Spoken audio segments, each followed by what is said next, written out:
Hello बच्चों, सभी लोगों का स्टडी 91 पर स्वागत है। फटाफट सब लोग जुड़ जाएं।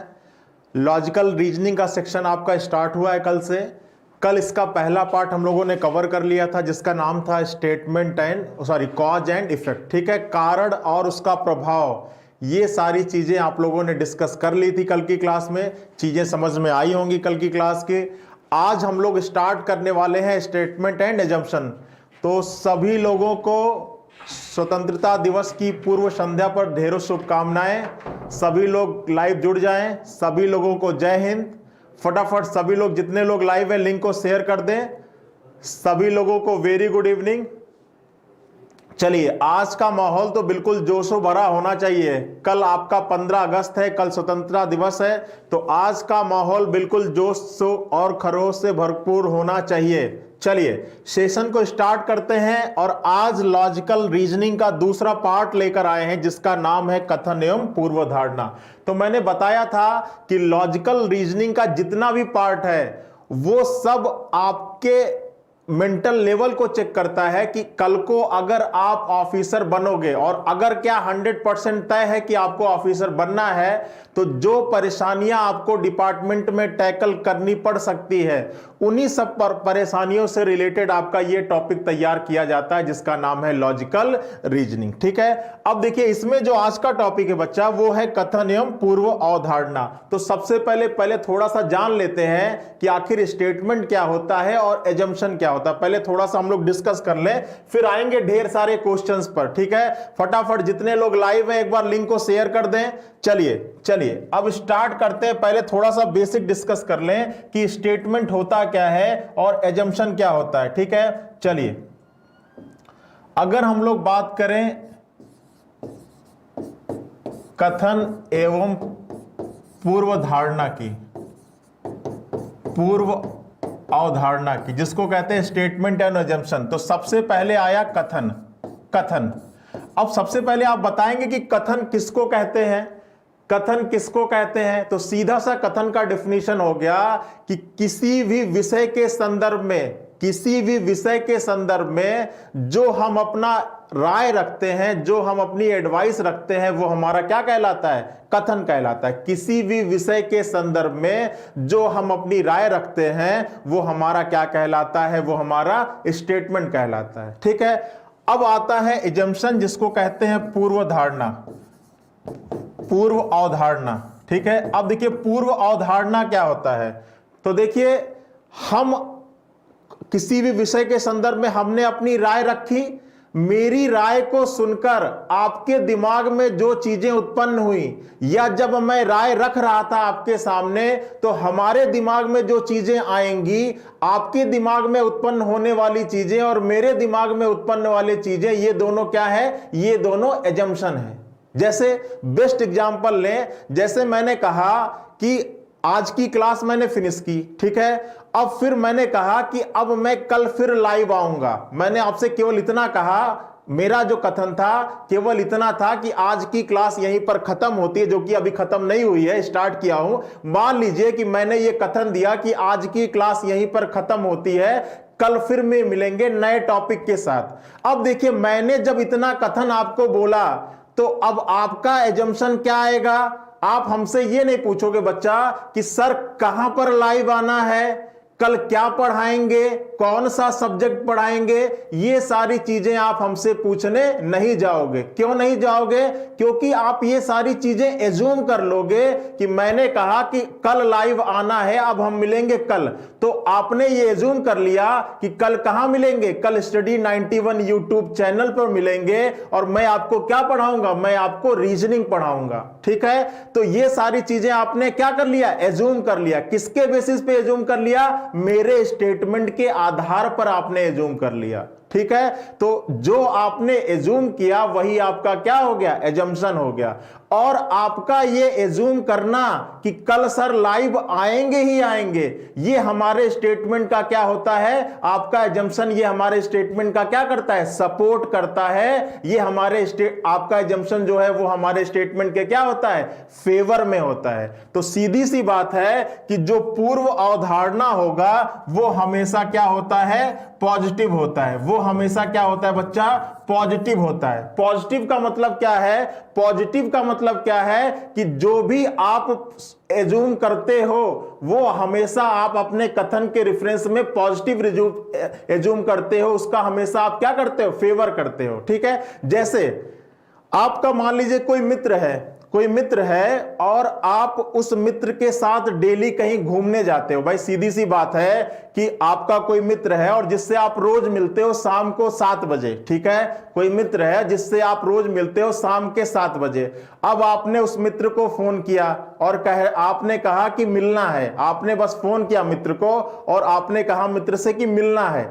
अब ये आपका स्टेटमेंट था कि मिलना है, लेकिन आपका जो मित्र था जिसने फोन रिसीव किया होगा वो आपसे ये नहीं पूछेगा कि कहां मिलना है, आपसे ये नहीं पूछेगा कि क्या लेके आकर मिलना है, वो आपसे ये सारी चीजें नहीं पूछेगा, वो तुरंत वहां पर पहुंच जाएगा क्योंकि उसने ये सारी चीजें एज्यूम कर ली कि आप लोग रोज मिलते थे। उस रोज मिलने के आधार पर एक बेस तैयार हो गया है आपको और उसके बीच में। यही आपका क्या है, एजम्पशन है। एजम्पशन हमेशा पॉजिटिव होता है, एजम्पशन कभी भी निगेटिव नहीं होता है और एजम्पशन हमेशा कथन का क्या करता है, सपोर्ट करता है, कभी भी विरोध नहीं करता है। ठीक है, ये कुछ बेसिक चीजें हो गई। ठीक है, सब कुछ करा देंगे आज वीकेंड में, केवल दो वीकेंड में जितना भी वीकेंड चलेगा आपका, फ्राइडे सैटरडे, ये हम लोग लॉजिकल रीजनिंग एक बार खत्म कर लें, फिर बाकी दिन तो बाकी टॉपिक्स तो पढ़ना ही है। ठीक है, चलिए अब देखिए मैंने बता दिया कि कथन क्या होता है और पूर्व अवधारणा क्या होता है। ठीक है, अब देखिए एक एग्जांपल लेते हैं।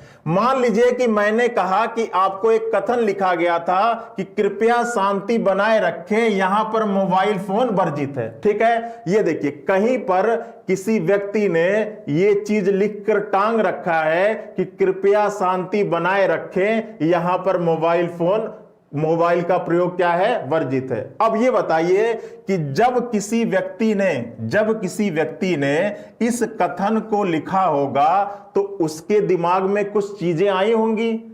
इस कथन को लिखते हुए उस व्यक्ति के दिमाग में जो चीजें आई होंगी, अगर वो पूर्व अवधारणा पे मौजूद है, अगर वो पूर्व अवधारणा में मौजूद है, तो वो सारी पूर्व अवधारणा इस कथन का क्या करेंगी, अनुसरण करेंगी। वो सारी पूर्व अवधारणा इस कथन में क्या होंगी, अंतर्निहित होंगी। अब देखिए पहला क्या कह रहा है, लोग सूचना को ध्यान पूर्वक पढ़ेंगे और उसका अनुसरण करेंगे। अब ये बताइए, सपोज करिए कि आपका कोई स्कूल है,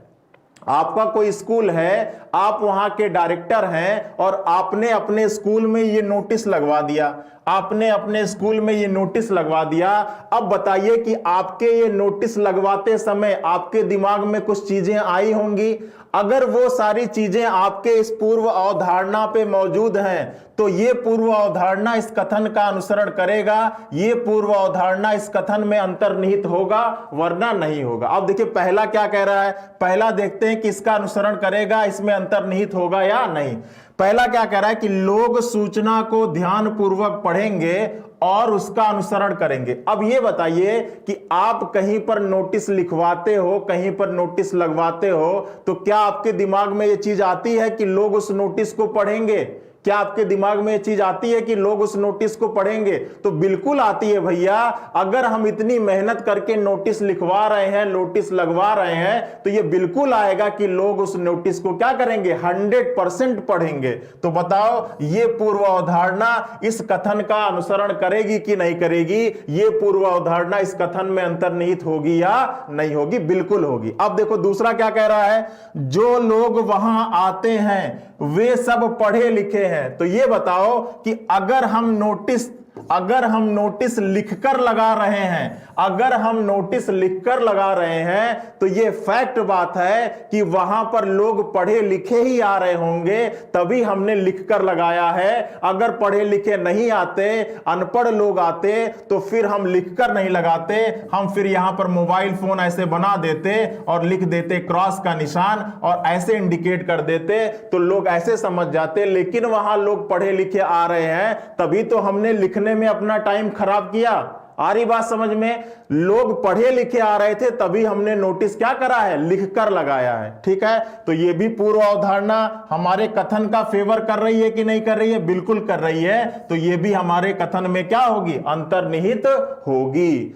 तीसरा देखिए क्या कह रहा है, वहां पर मोबाइल का प्रयोग बहुत ज्यादा होता था। तो बिल्कुल सही बात है भाई, ज्यादा होता था तभी तो नोटिस लगाने की जरूरत पड़ी। भाई हमारे दिमाग में ये बात थी ना कि यहां पर मोबाइल का प्रयोग ज्यादा हो रहा है, जिसके वजह से स्कूल कैंपस में डिस्टरबेंस उत्पन्न हो रहा है, इसी वजह से तो हमने नोटिस लगवाया। तो ये भी बात हमारे कथन के क्या है, फेवर में है, सपोर्ट में है। ये तीनों ही बातें हमारे कथन के सपोर्ट में है। अतः ये तीनों पूर्व अवधारणा हमारे कथन का क्या करेंगी, हमारे कथन में क्या होंगी, अंतर्निहित होंगी। समझ में आई चीजें? किस केस में हम कहते हैं कि हमारी पूर्व अवधारणा हमारे कथन में अंतर्निहित है? समझ में आया? कुछ बेसिक समझ में आ गया? चलें, क्लियर है? एक बार बताओ, थम्स अप कर दो, चीजें समझ में आ गया? अगर सीधी सी बात है कि कोई भी कथन दिया गया है तो सबसे पहले आप एज्यूम कर लो कि वो कथन कौन दे रहा है, वो कथन आप खुद दे रहे हो। अब वो कथन जिस डिपार्टमेंट से रिलेटेड हो उसका ऑफिसर आप खुद बन जाओ। मैंने कल भी कहा था कि लॉजिकल रीजनिंग के किसी भी चैप्टर को आपको सॉल्व करना है तो आप मान लीजिए कि वो कथन आप खुद दे रहे हैं, और फिर चीजें जब आप एज्यूम करेंगे तो अपने आप आपका आंसर सही आने लगेगा। ठीक है, चलिए अब पहले प्रश्न पर आते हैं और देखो सॉल्व करने की कोशिश करते हैं। देखो पहला प्रश्न क्या कह रहा है बच्चा, पहला प्रश्न क्या कह रहा है, देखिए क्या कह रहा है। कथन दिया गया है, सरकार ने देश के सभी सूखा प्रभावित क्षेत्रों के लिए अतिरिक्त काम के बदले अनाज कार्यक्रम की हाल ही में घोषणा की है। अब मान लीजिए कि आप गवर्नमेंट हैं, आप मान लीजिए कि आप भारत सरकार हैं और आपने क्या किया है, अनाज कार्यक्रम के लिए अतिरिक्त काम के बदले क्या देने की घोषणा की है, अनाज देने की घोषणा की है। तो ये बताइए कि अगर आप भारत सरकार हैं और आप कहीं पर काम के बदले अनाज देने डिसाइड कर रहे हैं तो आपके दिमाग में क्या चीजें आई होंगी? अगर वही चीजें आपके इस पूर्व अवधारणा पे मौजूद हैं तो ये इसमें अंतर्निहित होगा, वरना नहीं होगा। आप देखिए क्या कह रहा, पहला कह रहा है कि इस कार्यक्रम को चलाने के लिए सरकार के पास पर्याप्त निधि है। अब ये बताइए कि अगर आप काम के बदले अनाज किसी कार्यक्रम में चला रहे हैं तो भाई पैसा होगा तभी तो आपने घोषणा की। अगर आप गवर्नमेंट हैं तो पहले तो ये चेक करोगे ना कि पैसा है कि नहीं, तभी तो आप अनाउंस करोगे, तभी तो आप स्कीम से अनाउंस करोगे। तो बिना तो पैसा हुए आप स्कीम अनाउंस करोगे नहीं। तो पैसा का होना इसका क्या कर रहा है, सपोर्ट कर रहा है, इसीलिए क्या होगा, ये अंतर्निहित होगा। दूसरा कह रहा है कि हो सकता है इन कार्यक्रम के प्रभावित लोगों को कम से कम एक दिन में एक बार का खाना जरूर मिल जाए। तो आप अगर कोई स्कीम ले आते हो तो बिल्कुल आपके दिमाग में होगा कि इस स्कीम से लोगों को कुछ ना कुछ फायदा होगा। ठीक है, तो अब ये दोनों ही पूर्व अवधारणा आपके कथन में क्या है, अंतर्निहित है। तो इस प्रश्न का आंसर हो जाएगा ऑप्शन नंबर 5। ठीक है, क्लियर है? सभी लोगों का 5 आ रहा है, सभी लोगों का आ रहा है 5, बोथ राइट आंसर, बहुत बढ़िया, सभी लोगों का 5 आ रहा है। ठीक है, चीजें क्लियर है? बिल्कुल। देखिए जो स्टेटमेंट दिया गया है वो स्टेटमेंट जिस चीज से रिलेटेड हो वो आप खुद बन जाओ। जैसे ये सरकार से रिलेटेड है तो आप सरकार खुद बन जाओ। और ये देखो कि ये जो दोनों पूर्व अवधारणा दिया गया है, ये डिसाइड, ये देने पर ये दोनों आपके दिमाग में आ रही है कि नहीं? अगर आ रही होंगी तो ये इसका अनुसरण करेगी, अन्यथा नहीं करेगी। ठीक है, चलिए अगले प्रश्न पर आइए, बताइए इस प्रश्न का आंसर क्या होगा। क्या कह रहा है, कथन दिया गया है, राज्य के अधिकांश इंजीनियरिंग कॉलेजों ने अगले शैक्षणिक सत्र के लिए सीटों की अधिक संख्या मंजूर करने के लिए विनियामक निकाय को आवेदन किया। अब कौन आवेदन कर रहा है, इंजीनियरिंग कॉलेज। तो इंजीनियरिंग कॉलेज का डायरेक्टर आप बन जाओ खुद, इंजीनियरिंग कॉलेज का डायरेक्टर बन जाओ। अब मान लो कि आप किसी इंजीनियरिंग कॉलेज के डायरेक्टर हैं और आपने अगले शैक्षणिक के लिए अधिक से अधिक सीटों की मंजूरी के लिए आपने आवेदन किया है AICTE में, ठीक है, तो आपके दिमाग में क्या चीजें आई होंगी इस आवेदन को करते समय?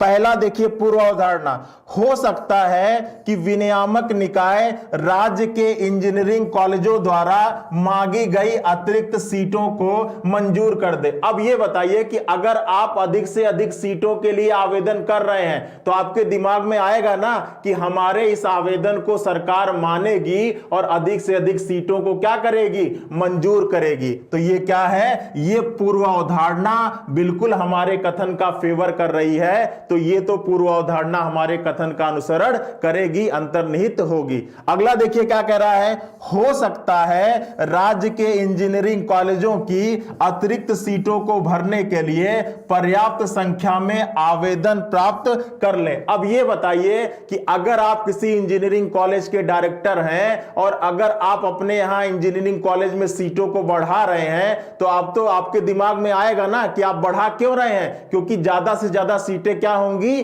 भरेंगी। ठीक है, तो दोनों ही पूर्व अवधारणा हमारे इस कथन में अंतर्निहित है, क्योंकि ये दोनों इसका क्या कर रही है? फेवर कर रही है, इसका क्या कर रही है? सपोर्ट कर रही है। तो यहां भी आपका ऑप्शन नंबर 5 सही होगा। Option number 5 is the right answer. देखिए, लॉजिकल रीजनिंग में किसी भी टॉपिक का कोई फॉर्मूला नहीं होता है बच्चा कि मैं आपको फॉर्मूला रटवा दूं। हां, आपको आंसर देने के लिए जो चीजें, जो कॉन्सेप्ट जानना है वो मैं आपको समझाने की कोशिश कर रहा हूं। ठीक है, चलिए बताइए अब इस प्रश्न का आंसर क्या होगा। सभी लोग कमेंट करें, चीजें समझ में आ रही हैं?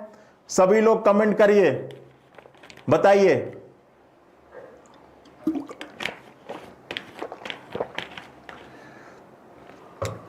चलिए बताइए क्या होगा।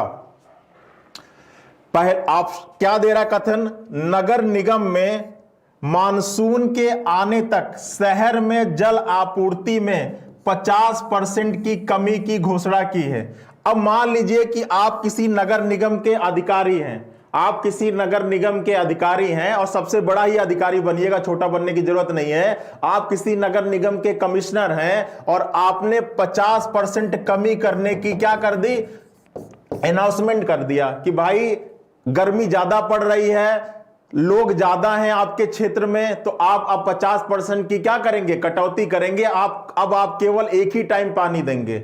अब यह बताइए कि अगर आप किसी क्षेत्र के अधिकारी हैं और वहां पर आप कोई चीज अनाउंस कर रहे हैं तो आपके दिमाग में क्या आएगा कि लोग उस अनाउंसमेंट को मानेंगे या लोग उस अनाउंसमेंट का विरोध करेंगे? आप बताओ कि अगर आप किसी क्षेत्र के कल को कमिश्नर बनते हो और वहां पर चीजों को समझकर अगर कोई अनाउंसमेंट करते हो तो आपके दिमाग में क्या आएगा कि लोग उस अनाउंसमेंट को मानेंगे या विरोध करेंगे? अब आइए देखते हैं। पहला क्या कह रहा है कि हो सकता है लोग नगर निगम के एक पक्षीय निर्णय का क्या करेंगे? विरोध करेंगे। तो ये बिल्कुल गलत है, क्योंकि अगर हम कोई अनाउंसमेंट कर रहे हैं तो हमारे दिमाग में विरोध की बात बिल्कुल नहीं आएगी। हम तो ये मान के ही अनाउंस करेंगे कि लोग उस चीज को क्या करेंगे? 100% फॉलो करेंगे। ठीक है, तो पहला क्या होगा? गलत होगा, पहला इसका अनुसरण नहीं करेगा। दूसरा देखिए क्या कह रहा है, हो सकता है कि नगर निगम निवासियों के कर को कम कर दे क्योंकि यह पर्याप्त जल उपलब्ध कराने में असफल है। अब देखिए, ये जो आपका जो दूसरा वो है, देखिए जो आपका जो दूसरा एजम्पशन दिया गया है, ये एजम्पशन किसकी बात कर रहा है? कर की बात कर रहा है। और हमारे स्टेटमेंट में हम कर की बात नहीं कर रहे हैं, हम इनकम टैक्स की बात नहीं कर रहे हैं, हम तो सीधे सीधे केवल कटौती की बात कर रहे हैं। तो देखो जो दूसरा है, जो दूसरी पूर्व अवधारणा है, ये हमारे कथन से क्या है? बिल्कुल ही अलग है। और अगर कोई पूर्व अवधारणा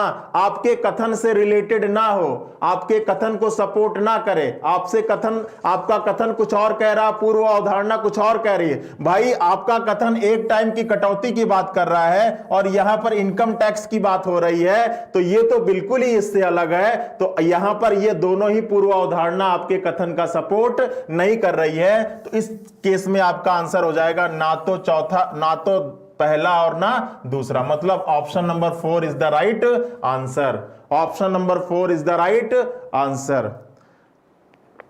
दोनों रॉन्ग, बहुत बढ़िया, दोनों रॉन्ग, सभी लोगों का आ रहा है बोथ रॉन्ग, बहुत बढ़िया, ठीक है। चलिए अब बताइए अगले प्रश्न का आंसर। कथन बिल्कुल ध्यान से प्यार से बताइए।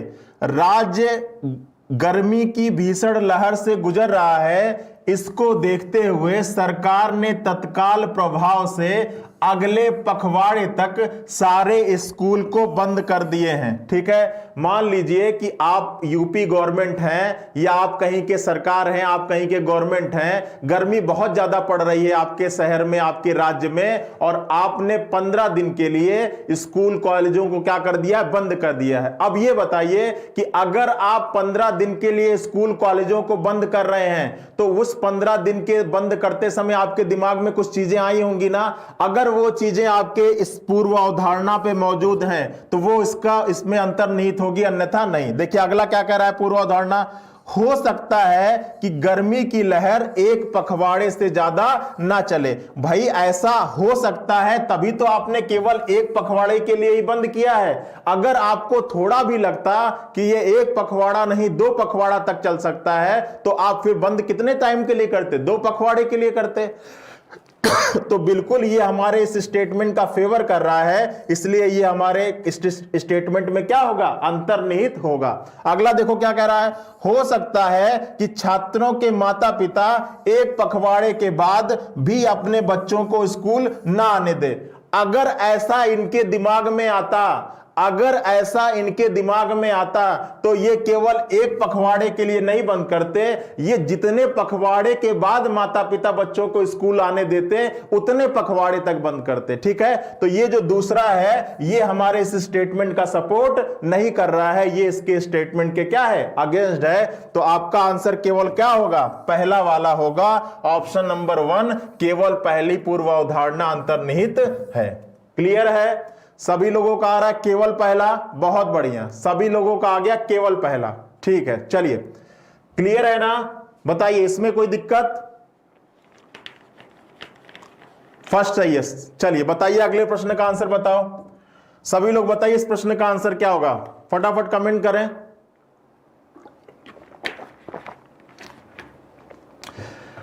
कथन दिया गया है कि रेल पटरियों को पार करने की कोशिश कर रहे कई लोगों को रेलवे पुलिस ने पकड़ लिया और छोड़ने से पहले उन पर भारी जुर्माना लगाया। ठीक है, अब देखो पूर्व अवधारणा 2 दी गई है। अब मान लो आप कहीं के ऑफिसर हो और कोई गलती कर रहा है और आप उस गलती के लिए उसको सजा दे रहे हो, तो सजा देते समय आपके दिमाग में कुछ चीजें आएंगी, कुछ चीजें आएंगी ना। ऑफिसर हो, अगर आप किसी को कोई सजा दे रहे हो, सजा देते समय आपके दिमाग में कुछ चीजें आएंगी। अगर वो चीजें आपके इस पूर्व अवधारणा में मौजूद हैं तो ये इसमें अंतर्निहित होगी, अन्यथा नहीं होगी। और सब लोग इस प्रश्न का आंसर बताएं क्या होगा। ओनली 1 राइट, सभी लोग का ओनली 1 आ रहा है। चलिए चेक करते हैं। चलिए देखिए, पहला कह रहा है कि हो सकता है कि भविष्य में लोग रेल पटरियों पर ना चलें। तो बिल्कुल सही बात है भाई, हम किसी गलत काम के लिए सजा ही इसीलिए देते हैं ताकि लोग उस गलत काम को वापस रिपीट ना करें, तो ये बिल्कुल अनुसरण करेगी। दूसरा देखिए क्या कह रहा है, हो सकता है कि लोग पटरियों को पार करते रहें और भारी जुर्माना भरते रहें। तो ये तो बिल्कुल गलत सोच है, ये तो बिल्कुल गलत एजम्पशन है। भाई हम किसी गलत काम के लिए सजा इसीलिए देते हैं ताकि आज के बाद से वो गलत काम वो रिपीट ना हो। तो इसका बिल्कुल होगा केवल पहला अंतर्निहित है। बहुत बढ़िया, सभी लोगों का 1 आ रहा था, लाजवाब, जबरदस्त, जिंदाबाद। चलिए बताइए अगले प्रश्न का आंसर क्या होगा, बताइए। शहर में अगले दिन आयोजित होने वाले 1 दिवसीय अंतरराष्ट्रीय क्रिकेट मैच के टिकट खरीदने के लिए बहुत सी बड़ी संख्या में लोग कतार से खड़े रहे। ठीक है, पूर्व अवधारणा, हो सकता है कि अगले 6 महीने तक शहर में कोई और 1 दिवसीय अंतरराष्ट्रीय क्रिकेट मैच आयोजित ना हो। अब ये बताओ कि यहां पर जो कथन कह रहा है, यहां पर कथन कुछ और कह रहा है और ये जो आपकी पूर्व अवधारणा है ये कुछ और है। भाई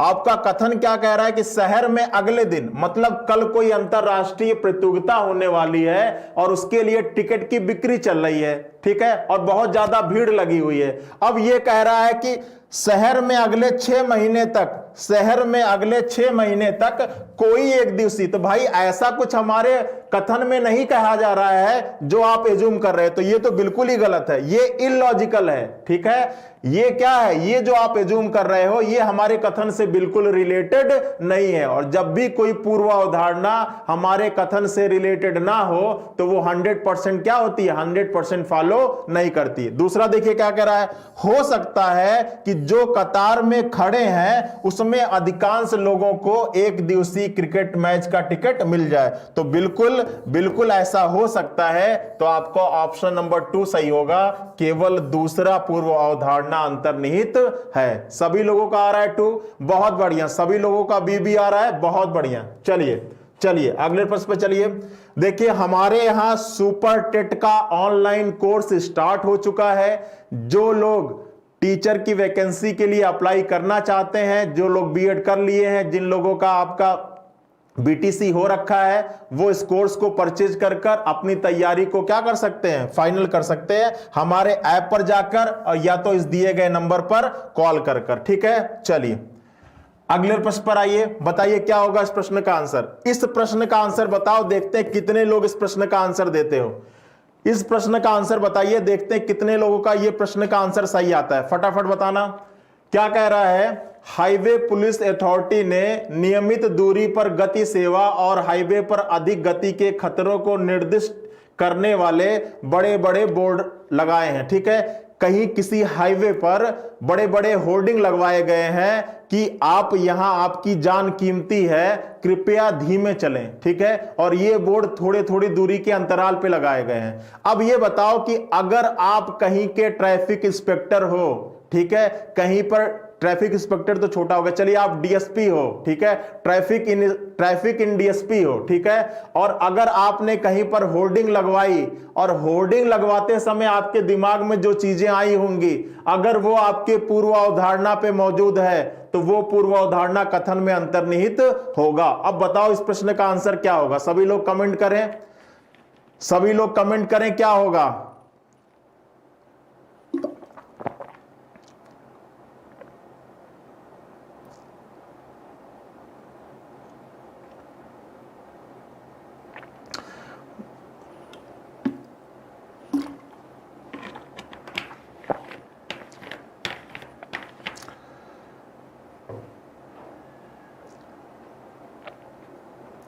चलिए कुछ लोग का 1 आ रहा है, कुछ लोग का 5 आ रहा है, कुछ लोग का 1, किसी का ए लेवल 5। चलिए देखिए ध्यान से समझिएगा, अब इस चीज को ध्यान से समझिएगा।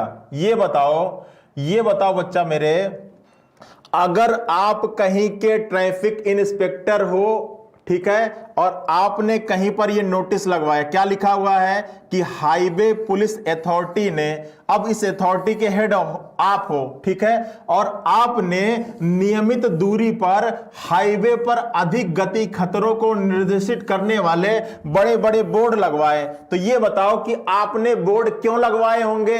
बोर्ड लगवाते समय आपके दिमाग में कुछ चीजें आई होंगी ना, क्यों बोर्ड लगवाया आपने। तो देखो पहला क्या कह रहा है कि हो सकता है कि अधिकांश मोटर चालक हाईवे पर अगले वाहन गति सीमा के भीतर चलाएं। बिल्कुल, अगर आप जब बोर्ड लगवा रहे होगे तो आपके दिमाग में यह बिल्कुल आ रहा होगा कि जो लोग गाड़ी चला रहे हैं इस बोर्ड को पढ़ेंगे और अपनी स्पीड को क्या कर लेंगे, धीमा कर लेंगे। तो यह तो बिल्कुल अनुसरण करता है। अब देखिए दूसरा क्या कह रहा है, आमतौर पर मोटर चालक ऐसी चेतावनी को नजरअंदाज करते हैं और हाईवे पर अधिक स्पीड से वाहन चलाते हैं। तो यह बताइए कि जब आपने इस चीज को लिखा, ठीक है, तो वहां पर ऐसी एक्टिविटी हो रही होगी ना, तभी तो आपको ये लिखने की जरूरत पड़ी, तभी तो आपको इस बोर्ड को लगवाने की जरूरत पड़ी। नहीं तो आपको क्या जरूरत थी इतना खर्चा करने की, नहीं तो क्या जरूरत थी इतने बड़े बड़े होर्डिंग लगवाने की। आप देखते होंगे बोर्ड वहीं पर लगता है, होर्डिंग वहीं पर होती है जहां पर उस तरह की घटनाएं घटित होती हो, ठीक है। तो ये भी बिल्कुल सही है। अगर आपने वहां पर ऐसी एक्टिविटी हो रही है तभी आपने इतना खर्चा किया है, तभी आपने ये बोर्ड लगवाया है, तो ये बिल्कुल ये भी हमारे इस कथन का फेवर कर रहा है। तो ये दोनों ही हमारे कथन में क्या है, अंतर्निहित है। तो ये आपका option number 5 is the right answer, बिल्कुल सही। जिन लोगों का 5 आ रहा था वो बिल्कुल सही है, ठीक है, बोथ रॉन्ग। जिन लोगों का 5 आ रहा था वो बिल्कुल सही है। चीजें समझ में आ गई, चीजें समझ में आ गई होंगी अब काफी लोगों को। बताइए कोई दिक्कत हो तो बताओ, समझ में आ गया ना? चलिए अगले प्रश्न पर आइए। कथन दिया गया है कि कर्मचारी संघ ने अपने सदस्यों को वार्षिक कार्यक्रम से दूर करने के लिए कहा है क्योंकि प्रबंधन ने उसकी कई मांगे नहीं मांगी। ठीक है, अब देखिए कर्मचारी संघ ने, कल को आपको कहीं जॉब लगेगी, आपका एक एम्प्लॉय यूनियन होगा, कर्मचारी संघ होगा।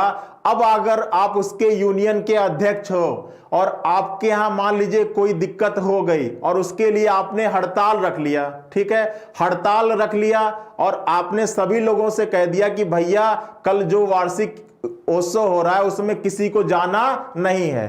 अब देखिए अगर आपने ऐसा किया है कि भाई कल जो प्रोग्राम हो रहा है उसमें किसी को नहीं जाना है, तो देखो ऐसा करते समय आपके दिमाग में क्या क्या चीजें आई होंगी। तो पहला देखो, हो सकता है कि संघ के अधिकांश सदस्य कार्यक्रम में भाग ना ले। बिल्कुल, अगर आपने लोगों से, अगर आप कर्मचारी संघ के अध्यक्ष हैं और आपने लोगों से यह आह्वान किया है कि भैया वार्षिकोत्सव प्रोग्राम में नहीं जाना है, तो आह्वान करते समय आपके दिमाग में बिल्कुल आएगा कि जो हम बाकी कलीग्स से आह्वान कर रहे हैं वो उसको क्या करेंगे, मानेंगे। तो पहला तो बिल्कुल सही है। दूसरा देखो क्या कह रहा है, हो सकता है कि प्रबंधक वार्षिक कार्यक्रम को क्या कर दे, रद्द कर दे। तो भाई अगर ऐसा आपके दिमाग में आता कि प्रबंधक उस वार्षिक प्रोग्राम को रद्द कर देगी तो फिर आप लोगों से आह्वान ही क्यों करते भैया? मगर आपको पता है ना कि वहां पर वार्षिक उत्सव प्रोग्राम होगा ही होगा, तभी तो आप अपनी बात मनवाने के लिए लोगों को वो प्रोग्राम ज्वाइन करने से क्या कर रहे हो, मना कर रहे हो। अगर आपके दिमाग में 2% भी ये बात आती कि वो प्रोग्राम रद्द हो सकता है तो फिर आप ऐसी बात अपने कर्मचारियों से ना करते। तो ये बिल्कुल भी अंतर्निहित नहीं है। इस प्रश्न का आंसर होगा ऑप्शन नंबर 1। आशा करते हैं कि सभी लोगों को समझ में आ गया होगा। जो लोग बोथ राइट कर रहे हैं अब उनको समझ में आ गया होगा कि केवल पहला सही है। ये बताओ कि सीधा सा एग्जांपल लो, मान लो कि आपसे कोई नाराज है। सीधा सा एग्जांपल लो बच्चा कि आपसे मान लो कोई नाराज है, ठीक है। अब कहीं पर मिलने जाना है किसी से और आपसे कोई नाराज है और आपको अपनी बात मनवानी है, तो ऐसा थोड़ी ना होगा कि आप बुला के वहां पे ना जाओ, ठीक है। आपको यह चीज पता होगा। देखो यहां पर क्या कह रहा है कि कर्मचारी संघ ने अपने सदस्यों को वार्षिक कार्यक्रम से दूर रहने के लिए कहा। अगर कर्मचारी संघ को यह पता होता कि यह प्रोग्राम होगा ही नहीं तो ऐसा रिक्वेस्ट ना करता, ठीक है। क्लियर है ना? चलिए चलिए चलिए अगले प्रश्न पे चलिए। अब बताइए इस प्रश्न का आंसर। कथन क्या कह रहा है कि गांव में पीने के पानी की कमी की गंभीर समस्या पर चर्चा के लिए गांव के सरपंच ने सभी परिवार के मुखिया की बैठक बुलाई, ठीक है। चलिए अब इस बार आप गांव का सरपंच बन जाइए। अब ये बताइए कि गांव का सरपंच है और आपने पीने की पानी की समस्या है आपके गांव में और आपने बैठक बुलाई है। अब ये बताइए कि बैठक बुलाते समय आपके दिमाग में क्या क्या चीजें आ सकती हैं। अगर वो आपके इस पूर्व अवधारणा में मौजूद हैं तो वो इसमें क्या होंगी, अंतर्निहित होंगी। अब देखिए पहला क्या कह रहा है, विभिन्न समस्याओं के बारे में चर्चा करने के लिए सरपंच ने ऐसी बैठक पहले भी बुलाई थी। तो भाई पहले हमने क्या किया था क्या नहीं किया था उसकी चर्चा हमारे कथन में नहीं है। तो मैंने बताया कि जो भी आपका एजम्पशन हमारे कथन से रिलेटेड नहीं होगा ठीक है, हमारा कथन कुछ और कह रहा है और हमारा एजम्पशन कुछ और है, तो ये एजम्पशन बिल्कुल भी गलत है। भाई पहले हमने क्या किया था, पिछली कई बार से हम क्या करते आ रहे हैं उससे थोड़ी ना मतलब है। अभी पानी की समस्या है, हम बैठक बुला रहे हैं, तो बैठक बुलाते समय केवल ये बात दिमाग में आएगी कि सभी लोग बैठक को क्या करने आएंगे, ज्वाइन करने आएंगे। ठीक है, तो ये क्या होगा, दूसरा क्या होगा, सही होगा। ठीक है, तो इस प्रश्न का आंसर होगा केवल दूसरी पूर्व अवधारणा क्या है, अनुसरण करती है। ठीक है, केवल दूसरी। जिन लोगों का बी आ रहा है वो बिल्कुल सही है। ठीक है, चलिए ओनली टू जिनका आ रहा है वो बिल्कुल क्या है, सही है। सीधी सी बात है कि जो भी एजम्पशन होना चाहिए वो आप अगर जो एज्यूम कर रहे हो वो लॉजिकल होना चाहिए और हमारे स्टेटमेंट से क्या होना चाहिए, रिलेटेड होना चाहिए। ये नहीं कि कथन कुछ और दिया है और आप जो एज्यूम कर रहे हो वो कुछ और एज्यूम करने लगो। ठीक है, चलो देखो अगला, देखो क्या कह रहा है अगला कथन। बताओ इस प्रश्न का आंसर क्या होगा, अगले प्रश्न का आंसर बताइए सभी लोग, अगले प्रश्न का आंसर बताइए क्या होगा, फटाफट कमेंट करें, अगले प्रश्न का आंसर क्या होगा। नगर निगम ने तटों के किनारे रहने वाले सभी लोगों को मानसून के दौरान ऊंचे जगहों पर जाने के लिए कहा। बताइए इस प्रश्न का आंसर क्या होगा।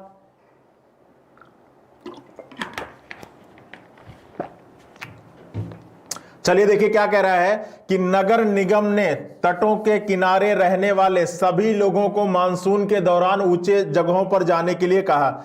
मान लीजिए कि आपको कोई एरिया मिला हुआ है और आप वहां के अथॉरिटी हैं, ठीक है, और आपको लग रहा है कि उस एरिया में बाढ़ आने वाली है और आपने अपने एरिया के लोगों से कहा कि भाई कुछ दिनों के लिए आप किसी ऊंचे जगह पे चले जाइए। देखिए, अगर आप कहीं के कंसर्निंग अथॉरिटी हैं तो आपकी रिस्पॉन्सिबिलिटी है कि जब तक आपके जगह पर, आपके एरिया में कुछ अनहोनी होने वाली है तो आपके वहां एरिया के लोगों की जान बचाना आपकी पहली रिस्पॉन्सिबिलिटी होगी।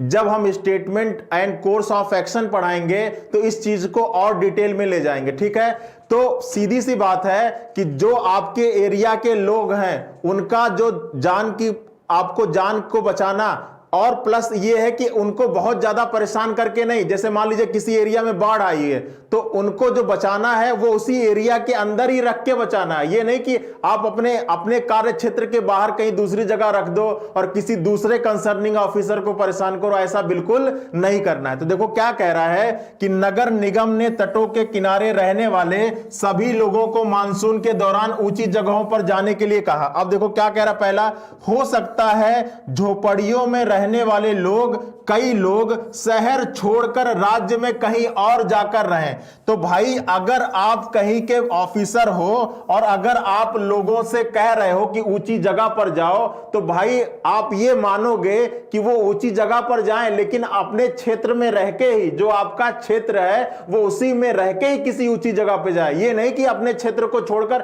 किसी और दूसरे ऑफिसर के क्षेत्र में चले जाएं। ठीक है, तब तो आप अगर कंसर्निंग ऑफिसर हो तो आपकी रिस्पॉन्सिबिलिटी किसी और पे चली जाएगी ना। तो ये तो बिल्कुल ही नहीं सही होगा, ऐसा तो बिल्कुल आपके दिमाग में नहीं आएगा। दूसरा देखो क्या आपके दिमाग में आ सकता है, आपके दिमाग में यह आएगा कि हो सकता है तट के किनारे झोपड़ियों में रहने वाले अधिकांश लोग मानसून के दौरान ऊंची जगहों पर आकर रहने लगे। तो यह आपका केवल दूसरा सही होगा। पहला क्या है, पहला बिल्कुल ही क्या है, आपके क्या है, अगेंस्ट है। ठीक है, आपका क्या कर रहा है, विरोध कर रहा है। बहुत बढ़िया, जिन लोगों का 2 आ रहा है वो बिल्कुल सही है। चलिए देखिए अगला, देखिए अगला बताइए क्या होगा।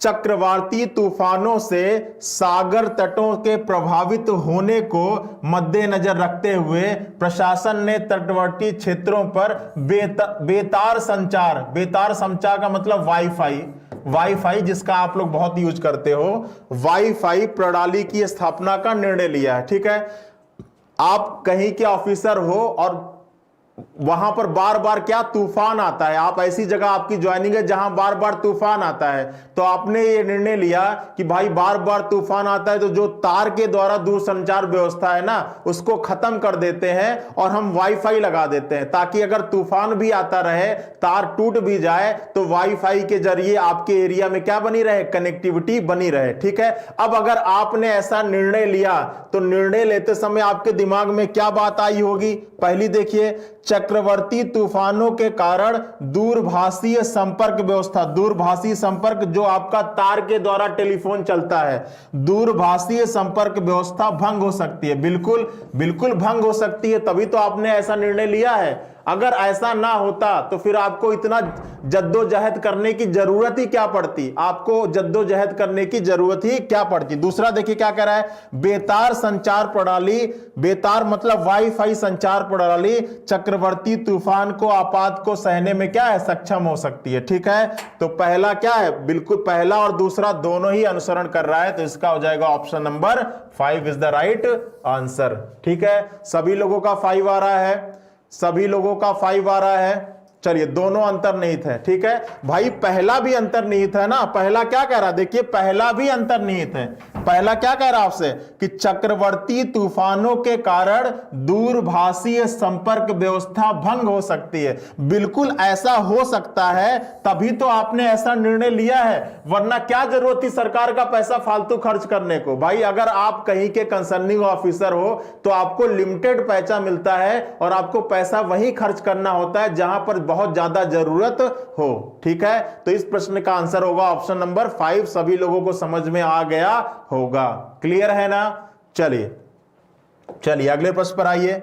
देखिए अगला प्रश्न क्या कह रहा है, हाल ही में स्टॉक एक्सचेंज मार्केट में आई जबरदस्त गिरावट की जांच के लिए भारत सरकार ने एक संयुक्त जांच कमेटी गठित किया है। ठीक है, अब कहीं की इंडियन गवर्नमेंट ने स्टॉक एक्सचेंज क्या हुआ, धमाक से नीचे गिर गया, और उस स्टॉक एक्सचेंज भाई क्यों गिरा, क्यों रेट अचानक से नीचे गिर गया, इसको पता लगाने के लिए भारत सरकार ने, अब मैंने कहा था कि जो भी स्टेटमेंट हो वो खुद बन जाओ। मान लीजिए कि आप कहीं के गवर्नमेंट हो और आपके यहां स्टॉक एक्सचेंज गिर गया है और आपने एक जांच कमेटी गठित कर दी है, तो बताइए आपके जांच कमेटी गठित करते समय आपके दिमाग में कुछ चीजें आई होंगी ना, जो चीजें आई होंगी वही आपका क्या होगा, वही आपका एजम्पशन होना चाहिए। तो पहला देखो क्या कह रहा है, समिति के सदस्यों में जांच करने की अपेक्षित विशेषज्ञता हो सकती है। भाई आप जो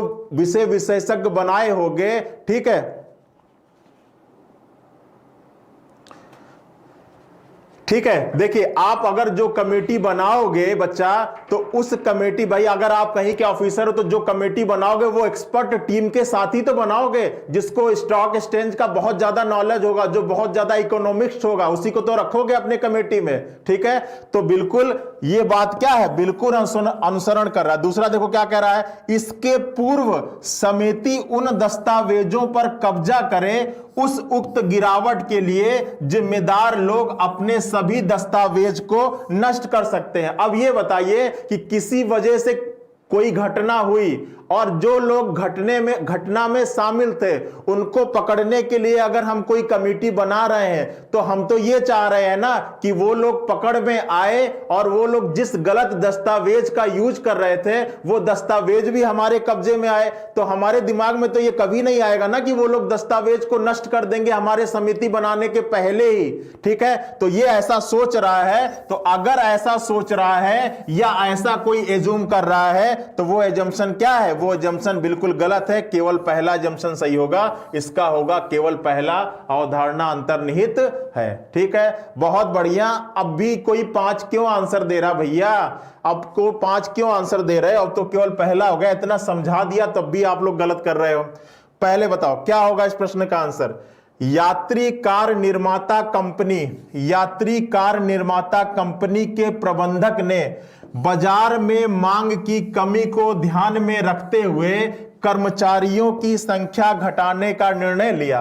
अब इस बार किसी कार कंपनी का आप चीफ एग्जीक्यूटिव बन जाओ, इस बार आप किसी कार कंपनी का चीफ एग्जीक्यूटिव बन जाओ। और चीफ एग्जीक्यूटिव बन के सोचो क्या कह रहा है कि प्रबंधक ने बाजार के मांग में कमी के कारण, आप कोई प्रोडक्ट बना रहे हो और उसका जो प्रोडक्ट है उसकी बाजार में क्या हो गई है, कमी हो गई है। अब ये बताओ कि आप अगर किसी कंपनी के हायर अथॉरिटी हो और आपके प्रोडक्ट की बाजार में कमी हो जाए तो देखो क्या कह रहा है, कर्मचारियों की संख्या को घटाने का निर्णय। और उस कमी के कारण आप क्या कर रहे हो, कर्मचारियों की संख्या क्या कर रहे हो, घटा रहे हो। अब बताओ कि जब आप कर्मचारियों की संख्या घटा रहे होगे तो आपके दिमाग में कुछ चीजें आ रही होंगी। अब देखते हैं क्या वो चीजें इसमें मौजूद हैं। पहला क्या कह रहा है, कंपनी द्वारा निर्मित कार की मांग की कमी का सिलसिला निकट भविष्य में जारी रह सकता है। तो ये बताओ बच्चा कि भाई अगर आप कहीं के सीईओ हो और इतना बड़ा कदम उठा रहे हो कि भाई आप अपने एम्प्लॉय को कम कर रहे हो, आप अपने कुछ एम्प्लॉय को घटा रहे हो, तो ये इतना बड़ा एक्शन तो तभी लोगे ना जब आपको पता है कि हमारा जो मांग है वो अगले 2-3 साल तक ऐसे घटा रहेगा और हम इतना सह नहीं सकते, तो हम अपने एम्प्लॉय को क्या कर दें, कम कर दें। क्योंकि कोई भी बड़ा ऑफिसर 1-2 महीने 1 साल तक के लिए डिसीजन नहीं लेता, वो आगे 2-3 साल का देख के तब डिसीजन लेता है। ठीक है, तो ये बिल्कुल आपका अंतर्निहित है। दूसरा क्या कह रहा है, यह कंपनी अपने घटे हुए कर्मचारियों के साथ अपने व्यवसाय को कर सकती है। तो सीधी सी बात है कि भाई अगर हम कोई डिसीजन ले रहे हैं, ठीक है, तो बिल्कुल हमको पता है कि हमारे पास कितने एम्प्लॉय रहने चाहिए ताकि हम अपने कंपनी को भी चला सकें। ठीक है, तो दोनों ही पूर्व अवधारणा हमारे कथन में अंतर्निहित है। तो इसका हो जाएगा option number 5 is the right answer. ठीक है, तो सीधी सी बात है कि जो कथन दिया गया हो उसका मालिक, उसका सबसे हायर अथॉरिटी आप खुद बन जाओ और फिर अपने आप अगर चेक करोगे ना तो आपको सारा एजम्पशन क्लियर पता चल जाएगा कि कौन सा फॉलो करेगा और कौन सा फॉलो नहीं करेगा। ठीक है, लॉजिकल रीजनिंग ही आपका इसीलिए बनाया गया है कि कल को अगर आप किसी डिपार्टमेंट में ज्वाइन करोगे, कोई बड़ा ऑफिसर बन जाओगे, तो आपके सामने जो जो परेशानियां आ सकती हैं उतने टाइप के लॉजिकल रीजनिंग के क्या होते हैं, चैप्टर होते हैं। ठीक है, चलिए बताइए इस प्रश्न का आंसर क्या होगा, फटाफट बताइए इस प्रश्न का आंसर क्या होगा, जल्दी से कमेंट करें सभी लोग, क्या होगा।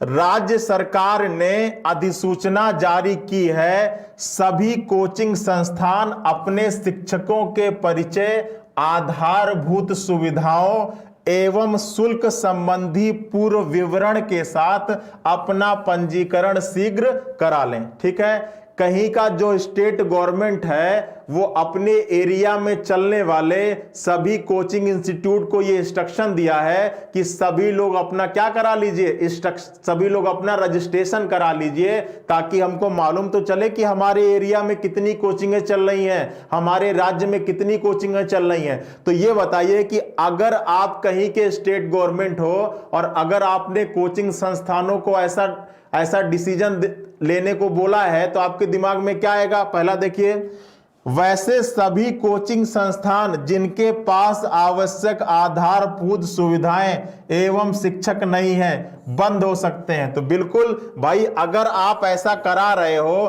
तो जो ऐसा नहीं करेगा आप उसको बंद भी तो करोगे, तभी तो ऐसा करने को कह रहे हो। केवल डाटा तो इकट्ठा करने के लिए नहीं कह रहे होगे भाई, जिनके पास आपके द्वारा दी गई चीजें फुलफिल नहीं होगी आप उसको क्या कर दोगे, बंद कर दोगे। भाई जिस कोचिंग संस्थान में अग्निशामक यंत्र नहीं होगा, जिस संस्थान में सोशल डिस्टेंसिंग को फॉलो कराने की क्षमता नहीं होगी, ठीक है, तो आप उसको क्या करोगे, तभी तो आपने ये सारी चीजें मंगवाया है। दूसरा देखिए क्या कह रहा है, सभी कोचिंग संस्थान अब इसके बाद विद्यार्थियों से समान शुल्क ले सकेंगे। तो ऐसा इस चीज का इसमें कोई जिक्र नहीं है। ये जो दूसरा है ये हमारे कथन से रिलेटेड नहीं है, ये हमारे कथन के सपोर्ट में नहीं है, ये हमारे कथन से रिलेटेड नहीं है, इस वजह से ये बिल्कुल गलत होगा, केवल पहला फॉलो करेगा। ठीक है, तो इसका हो जाएगा केवल पहली पूर्व अवधारणा क्या है, अंतर्निहित है। सभी लोगों को समझ में आ रहा है। सभी लोगों को समझ में आ रहा है? 5 क्यों दे रहे हो बच्चा? 5 नहीं होगा भाई। कोचिंग के फीस का रिलेशन कोचिंग के रजिस्ट्रेशन से थोड़ी ना होगा। समान शुल्क, भाई समान शुल्क कोई कैसे ले सकता है भाई? कोई आईएएस को पढ़ा रहा है तो उसकी फीस आईएएस के अकॉर्डिंग होगी, कोई पीसीएस वालों को पढ़ा रहा है उसकी फीस पीसीएस के अकॉर्डिंग होगी, कोई नेट जेईई को पढ़ा रहा है तो उसकी फीस नेट और जेआरएफ के अकॉर्डिंग होगी। ठीक है, तो सबकी फीस एक थोड़ी ना होगी। और ये फीस के लिए थोड़ी ना कह रहा है, ये फीस के लिए नहीं कह रहा है बच्चा, ये केवल कोचिंग के रजिस्ट्रेशन की बात कर रहा है। यहां पर अपना दिमाग बिल्कुल भी नहीं लगाना है। जहां पर ज्यादा दिमाग लगाओगे वहीं पर चीजें क्या हो जाएंगी? गलत हो जाएंगी। ठीक है, चलिए अब ये आपका ये जो प्रश्न है ये आपका होमवर्क रहेगा। इस प्रश्न का आंसर आप लोग कमेंट बॉक्स में कमेंट करिएगा। ठीक है, और मैं देखूंगा कि कितने लोगों को ये सारी चीजें समझ में आ गई हैं। अब देखिए आपके लिए एक सूचना है। पहले तो कल जो भीम सर की मैराथन क्लास आपकी चलने वाली थी, वो मैराथन क्लास जियोग्राफी की 12 बजे से होगी। ठीक है, तो कल मॉर्निंग में बढ़िया झंडारोहण करके, राष्ट्रगान करके, कल सभी लोगों को राष्ट्रगान करना है, झंडारोहण करना है हमारी टीम के साथ, या कहीं भी करिए लेकिन करिएगा जरूर। और उसके बाद 12 बजे भीम सर के साथ जियोग्राफी की मैराथन क्लास होगी। और अगर आप उस क्लास को कर लेते हैं तो आपके किसी भी एग्जाम में जियोग्राफी के जितने भी कलेक्टिव क्वेश्चंस आते हैं वो सब कवर होने वाले हैं। ठीक है, तो चलिए सेशन से जुड़ने के लिए धन्यवाद। जितने लोग आज की क्लास देख रहे थे, अगर इसका पीडीएफ चाहिए होगा तो रीजनिंग बाय रवि सर के नाम से टेलीग्राम चैनल है बच्चा। रीजनिंग बाय रवि सर के नाम से टेलीग्राम चैनल है। रीजनिंग बाय रवि सर के नाम से टेलीग्राम चैनल है, इसको आप लोग ज्वाइन कर लीजिएगा। इस क्लास का पीडीएफ हम उस पर प्रोवाइड करा देंगे। सेशन से जुड़ने के लिए बहुत बहुत धन्यवाद। और इंग्लिश वाले सर कुछ ही क्षणों में आपके सामने हाजिर होने वाले हैं, तो फटाफट आप लोग चाय पी लीजिए। चाय पी मत लीजिए, चाय अपने साथ ले लीजिए, क्योंकि सर इतना दमदार आज कोई कॉन्सेप्ट लेकर आए आप लोगों के सामने कि आज बिल्कुल मजा आने वाला है। ठीक है, तो जितने लोग जुड़े सबको तहे दिल से शुक्रिया। मिलते हैं कल झंडारोहण प्रोग्राम में, तब तक के लिए जय हिंद। सभी लोग अपना ख्याल रखें। Bye bye.